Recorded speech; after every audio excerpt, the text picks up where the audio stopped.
Welcome sa Pinoy Crime Stories, kung saan ibinabahagi namin ang mga kaso at kwentong misteryo na magpapatayo ng inyong balahibo. Kung ikaw ay bago rito sa aming channel, ay i-hit na ang like sabay subscribe. At i-hit din ang notification bell para updated ka sa mga bagong case updates, investigasyon, at true crime stories na siguradong magpapataas ng iyong adrenaline. Simulan natin sa isang kasong hindi malilimutan kahit ng mga pinakabihasang investigador. Noong Enero, natagpuan ang kanyang tirang nabubulok na katawan, tumitimbang ng 100 pounds, nakabaon at parang natunaw sa isang sofa sa bahay ng kanyang mga magulang sa Louisiana. Nakita na niya ang maraming kapabayaan noon, pero sabi niya, hindi pa siya nakakita ng kaso na tulad nito. Ang pinagdaanan ng 36 na taong gulang na si Lacey Fletcher ay walang iba kundi isang bangungot. Hindi nagkaroon ng pagkakataon si Lacey na mamuhay ng normal, hindi dahil sa kanyang kalagayan, kundi dahil sa kanyang malupit na mga magulang. Sa pagtatapos ng videong ito, sigurado akong mapagtatanto niyong hindi lahat ng tao ay dapat magkaroon ng anak. Lalong hindi ang dalawang ito. Hindi pinalaki ni Sheila at Clay Fletcher ang isang anak. Bagkus, ikinulong nila siya at tinukso pa dahil sa kanyang pangangailangan ng pagmamahal at atensyon. Ang kwento ni Lacey ay isa sa pinakamalungkot na kasong naitampok namin dito. Tuklasin natin ang lahat ng detalye sa likod ng kanyang trahedya, mula sa kanyang buhay hanggang sa kanyang pagkamatay. Sa isang balintu na paraan, dadalhin tayo ng kwentong ito sa maliit na bayan ng Slaughter, Louisiana. Ngunit sa kabila ng nakakatakot nitong pangalan, ang bayang may 1,000 katao ay tahimik at mapayapa. Dito lumaki si Lacey Fletcher. At sa bahay na ito siya nanirahan kasama ang kanyang mga magulang, sina Sheila at Clay. Sila ay lubos na iginagalang sa kanilang komunidad at marami ang humahanga sa kanila. Si Clay ay isang miyembro ng Baton Rouge Civil War Roundtable at bahagi ng Planning and Zoning Committee ng bayan. Ang kanyang asawang si Sheila ay isang town alderman at assistant ng city prosecutor. Regular silang nagsisimba tuwing weekend at mabait sa lahat ng nakakakilala sa kanila. Nakakatakot isipin na may mga taong tila mabuti at iginagalang sa komunidad, ngunit sa likod ng kanilang mabuting imahe ay nagtatago ang madidilim na lihim. Aktibo sila sa simbahan at tumutulong sa iba, kaya hindi mo aakalain ang tunay nilang pagkatao. Iyan ang nakakakilabot. Hindi mo palaging alam kung sino ang tunay na masama. Noong Enero 3, 2022, bandang 2:00 ng madaling araw, tumawag si Sheila sa emergency services. Huminto na raw sa paghinga ang kanyang 36 na taong gulang na anak.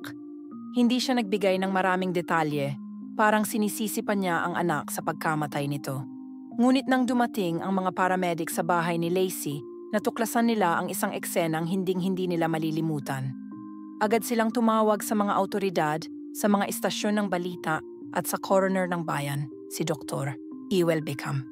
Nung binuksan ko ang pinto at naglakad ako papasok sa bahay, may matinding baho. Amoy ng dumi, ihi. Hindi mo kayang huminga sa loob. Pero kung tutuusin, iyon ay isang mahinang paglalarawan lamang. Si Dr. Ewell ay isang coroner sa loob ng 3 dekada. Hindi na bago sa kanya ang makakita ng nakakakilabot na mga eksena at makalanghap ng matitinding amoy. Hindi maaaring isapubliko ni Dr. Ewell Bickham ang mga tiyak na detalye dahil may nalalapit pang pagdinig ng grand jury. Ngunit sinabi niya na sa loob ng kanyang 30 taon bilang isang manggagamot, hindi siya makakain ng 1 linggo at umiiyak siya araw-araw sa loob ng 1 linggo. Lahat ng taong pumasok sa bahay na iyon noong Enero 3 ay hindi na kailanman makakalimot sa kanilang nakita. Ang sheriff mismo ay nagsabing, 6 na taon na akong sheriff at marami na akong nasaksihang kakilakilabot na pangyayari dito sa East Valencia Parish. Pero ang eksenang ito na ang pinakamatindi. Sa totoo lang, hindi sa araw na yon tumigil buhay ni Lacey, matagal na siyang nawalay sa tunay na buhay dahil maraming taon na kapabayaan ng kanyang mga magulang.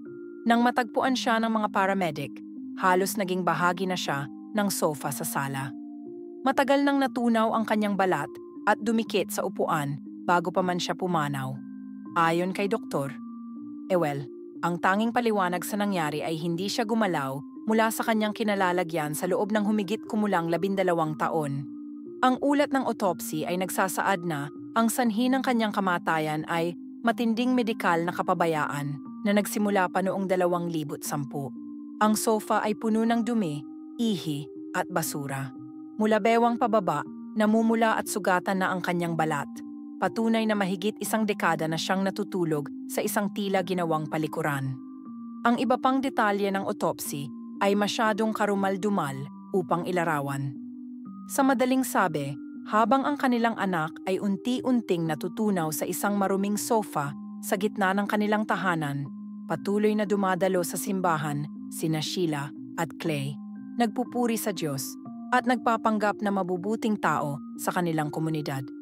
Ngunit sa huli, sila ay inaresto at kinasuhan sa pagkamatay ni Lacey. At sa pagsulong ng investigasyon, mas marami pang mas madidilim na sikreto ang mabubunyag tungkol sa pamilyang ito. Si Lacey ay na-diagnose na may matinding Asperger's syndrome noong siya ay bata pa at hindi ito gaanong nakaapekto sa kanyang buhay. Nag-aral siya sa pampublikong paaralan at kilala siya ng kanyang mga kaklase bilang isang palakaibigan at masayahing tao. Kasali siya sa koponan ng volleyball at mahusay makipalaro sa anumang grupo. Isa sa kanyang dating kaibigan sa paaralan ang nagsabi, si Lacey Fletcher ay isa sa pinasweet at pinakamabait na taong makikilala mo. Mahilig siyang makipagkaibigan. Naalala ko siya bilang isang mahinahon, mabait na tao. Siya ang isa sa mga unang naging kaibigan ko noong nagsimula ako sa paaralan. Napakamaalalahanin niya, paulit-ulit kong naiisip ang salitang sweet tuwing inaalala ko siya. Wala siyang masamang ugali. Kilala si Lacey bilang mabait at tahimik, ngunit matapang sa pagpapahayag ng kanyang opinyon. Mabilis din siyang tumulong sa sinumang nangangailangan. Ngunit nang siya ay nasa edad 14, bigla siyang inalis ng kanyang mga magulang sa paaralan at sinimulang i-homeschool. Ayon sa mga ulat, lumalaraw ang kanyang mga sintomas ng autism na naging dahilan upang ilayo siya mula sa kanyang dating normal na buhay. Alam ko lang na nag-iba siya, alam mo yon? Dati siyang lumalabas para maglakad-lakad, pero hindi ko na siya nakita sa loob ng 5 taon. Noong naging teenager si Lacey, naging tahimik siya at bihira ng makipag-ugnayan sa mga taong nakapaligid sa kanya. Nakikita pa rin siya ng kanyang mga kapitbahay na naglalakad sa paligid ng bahay, pero hindi na siya pala kaibigan o masigla. Tulad noon, isang kapitbahay ang nagsabi, Nagbago siya. Hindi niya nakikita ang mundo sa parehong paraan tulad ng ibang mga bata.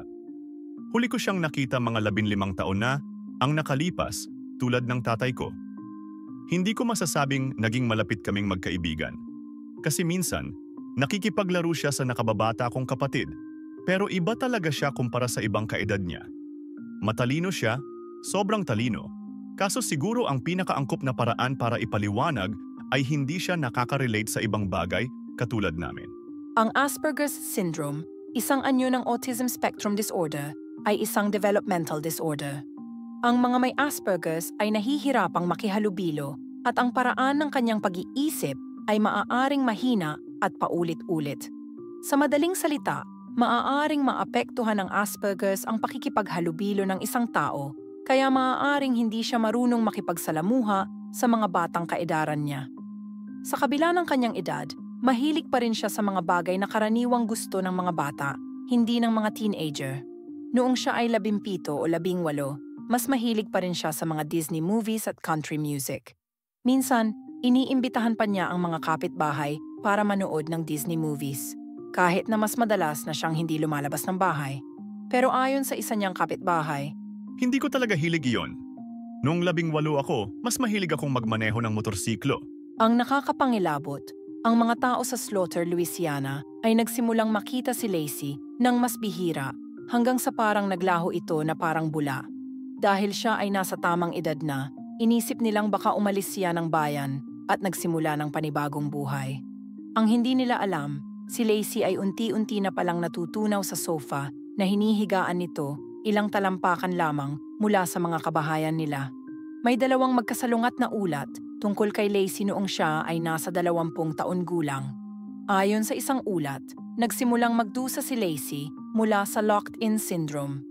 Ito ay isang napakabihirang kondisyon kung saan ang pasyente ay ganap na may kamalayan sa kaisipan ngunit hindi kayang galawin ang mga bahagi ng katawan. Ayon sa ulat na ito, nailock si Lacey sa isang posisyon na nakaupo at may nakaluhod na paa sa sopa. Ngunit ayon sa isang ibang ulat, tinanggihan ni Doktor Ewell na mayroon si Lacey ng ganitong syndrome. Sabi niya, "Hindi ko alam kung saan nanggaling ang terminong iyan o kung anong pinagmulan nito. Sa lahat ng aking taon bilang isang manggagamot, hindi ko pa naririnig ang terminong iyan.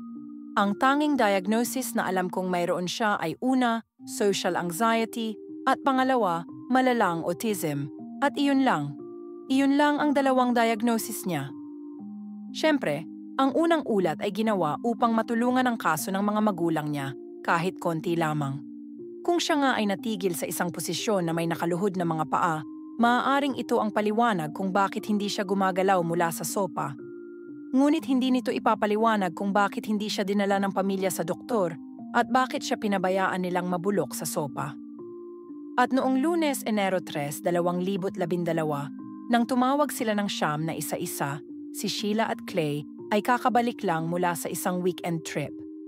Naiwan si Lacey mag-isa sa bahay na hindi makakuha ng pagkain at tubig sa loob ng 3 araw.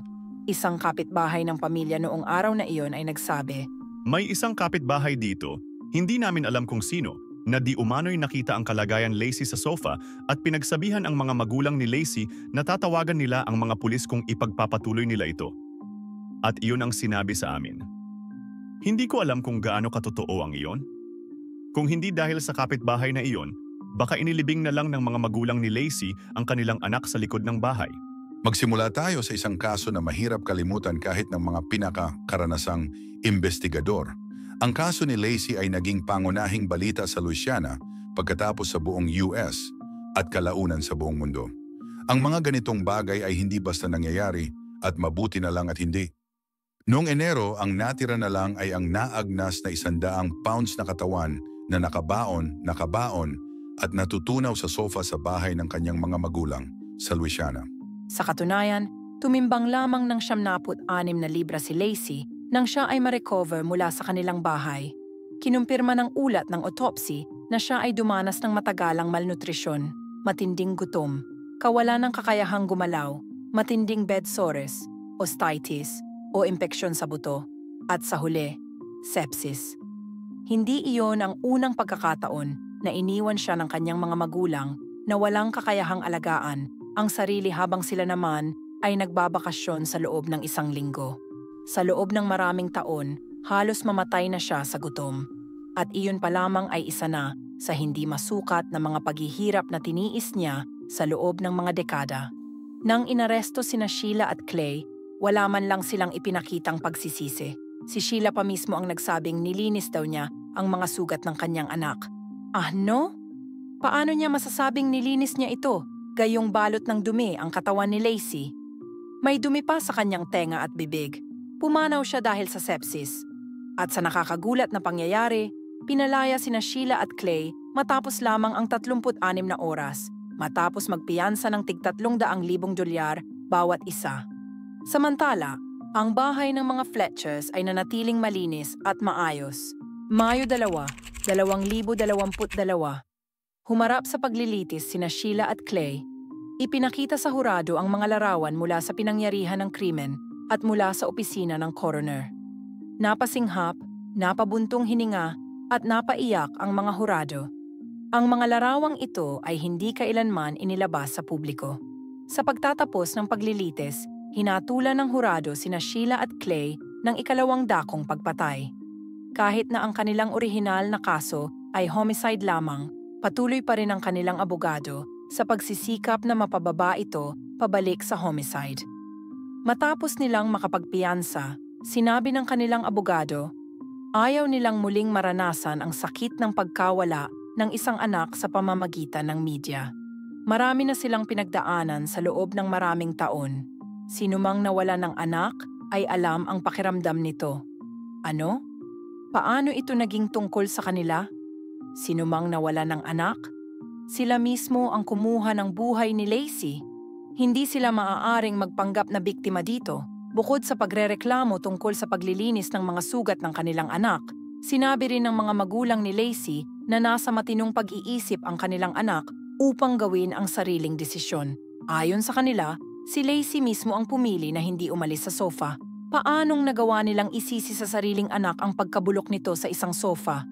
May 12 taon silang pagkakataon para tumawag ng doktor o humingi ng tulong para sa lumalalang kondisyon ni Lacey.